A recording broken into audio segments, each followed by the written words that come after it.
Okay, Lara, so I want to put you on the spot again. Go for it. So last time we spoke about Max, Yes. and we spoke about how we were going to coach, and I'm coaching Max to be the best he can be in his current environment and do the 10x and all that sort of stuff. But there are clients, I know that I'm coaching one, we're both coaching one, where it does come to the point where it's probably the right decision for them to leave that company. And I know I get this question a lot, and I think you get this question a lot, but people come to you and they say, okay, so should I leave? Mm-hmm. And so that's a big question. Should I stay or should I go? And I find people are often looking to me to help them make that decision. And it's certainly not my place to do that. I would never counsel or coach anyone to do that. It's a decision they got to come to. But tell me about, like, if you're coaching people, and what advice would you give to our followers as to how do they resolve that question? Should you stay or should you go? So completely off topic, but you know, The Clash sang the song, should I stay or should I go? And if you think of The Clash, it really is a clash of emotion, right? Should I stay or should I go? Lots of wisdom in that song. It comes back to owning your circumstances.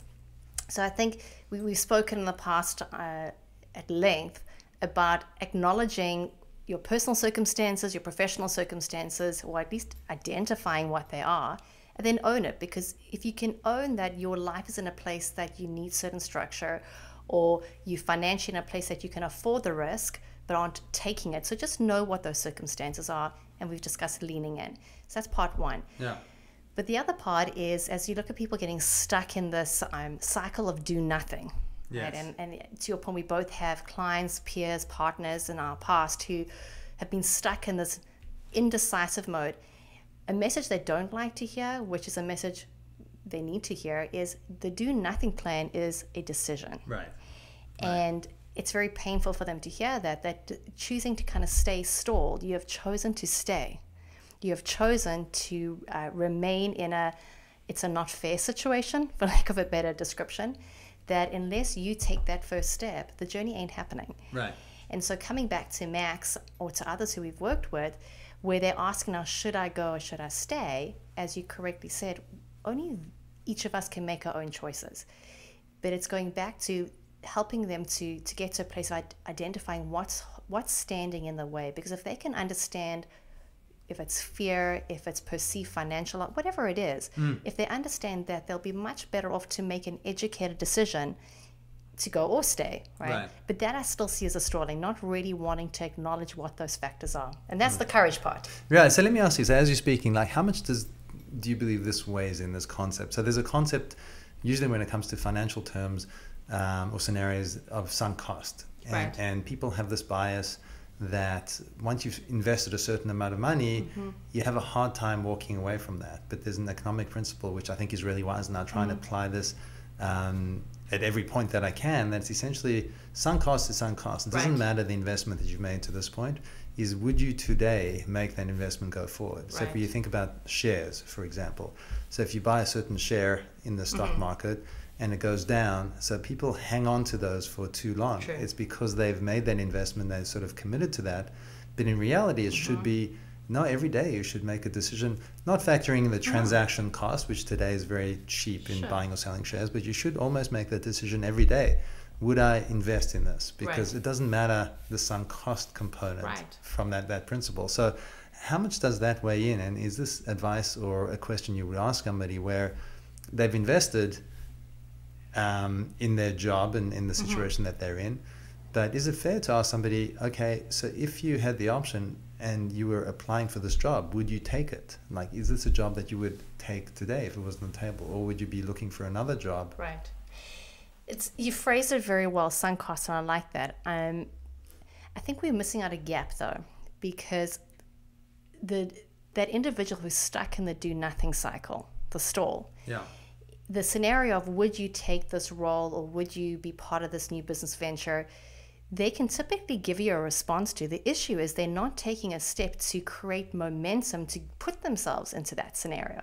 That's the discussion, and that's where you hear, I don't know the right contacts, I don't have the right financiers, I don't have X letters behind my name, you lucky you left the industry, Lara, I'm still in the industry, all these phrases. So the real juncture, Oren, is how do you help that individual, keeping in mind only they can take the move, but to say, here are my circumstances. Yes, I would take that job or make that investment, but how do I start to how do I build momentum to get to that point of being able to have that choice in front of me? Right, right. And that's where the fear and the courage is of, I can't, Right, it's not right. fair, I don't know anyone. So the sunk cost is actually the work you do to get from point A to point C. Right. What do you think? No, I think it's right. And you're touching on, it's almost that sunk cost there is some legitimacy to that sunk cost in a corporate setting. So I'll just caveat that, where you have social capital and relationships you've built up and credibility and all that. And so it's not entirely fair to say it's complete sunk cost, because there is a cost in social capital you've built up. But so that aside, I think, the getting to that point is essentially the work, and getting to that mindset of, am I ready to make the decision, and sort of trying to free yourself up from those excuses, because it's those excuses that hold you back. 100%. I think it's that people ultimately fear change, and it's when we're in that position of fearing change, we search out for reasons to justify not making that change. Right. And I went through this myself. Every time I've left a position, and a couple of years ago when I was exiting, and I really wasn't, not for lack of great people and a great company, it just wasn't the right position for me. And I found myself in the cycle that, pretty much being honest, it lasted probably close to 6 months, where I would go home and I would journal, and literally I would say, write down, and I can show you the journal, I'd say, I need to quit. I really hate the environment that I'm in. Like, strong words. Right. The next day, though, when I'm in the workplace and you have these relationships, you've got a different perspective, and you sort of go back to, I think you start to rationalize why. And so I kept going in that cycle. And what helped me was, I actually surrounded myself by people that had done it before, and I got the motivation just to essentially feed my mind with the courage from listening to podcasts and speaking to mentors and stuff like that, and surrounding myself with people that have done it before. Because at the end of the day, taking that leap, it does take courage. It takes the courage to commit.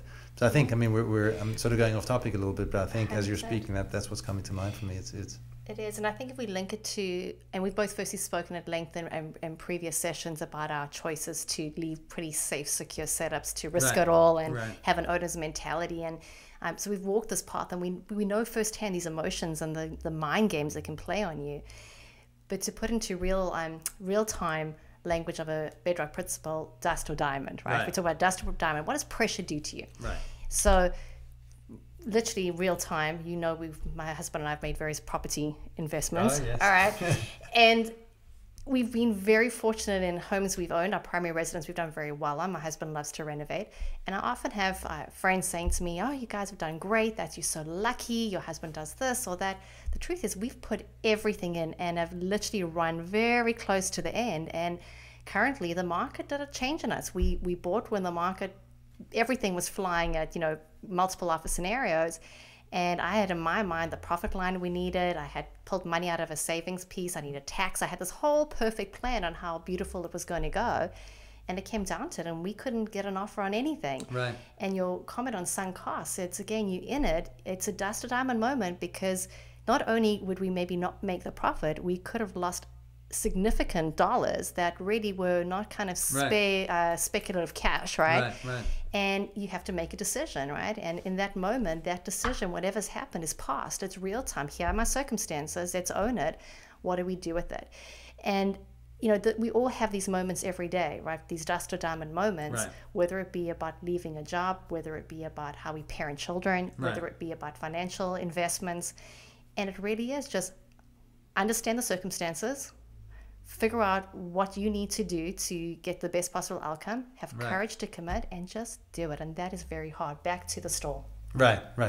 And I would add one principle to that, because I think what you say is enormously sound, and I'd love to delve in another stage as to your psychology and your mindset, because I know with that real estate, like, you navigated some pretty rough terrain, and you're able to stay positive throughout that entire process, both you and your husband, and it's amazing. Most people would have crushed under that environment, but for another day.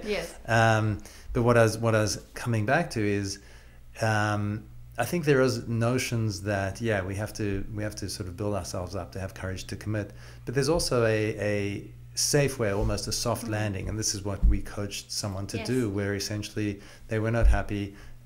coaching them from the psychology standpoint, getting clear as to why they want to change. And it did make sense for them to change, but then also looking for opportunities in the timing to say, see how you can make a soft landing. Right. So don't just risk everything if you don't have to, Right. because there are things you can do. You can start investing after hours and start to build yourself a bit of a base that you can go to. Right. So not throw everything away. I mean, that's advice that and a principle that I adopt in my life. That's and certainly not something I would advocate for anybody to just quit your job and go try something else without validating to certain. Right. Well, yeah, you need the plan essentially. But I think that's the other element which we naturally do. It's sort of think about the options, have the plan. Right. But ultimately, it comes down to it's. So words that a mentor gave me before I made my most recent leap out of intrapreneurship to entrepreneurship, and there are no words for it, but it was like this: Lara, this is what you need to do. Right.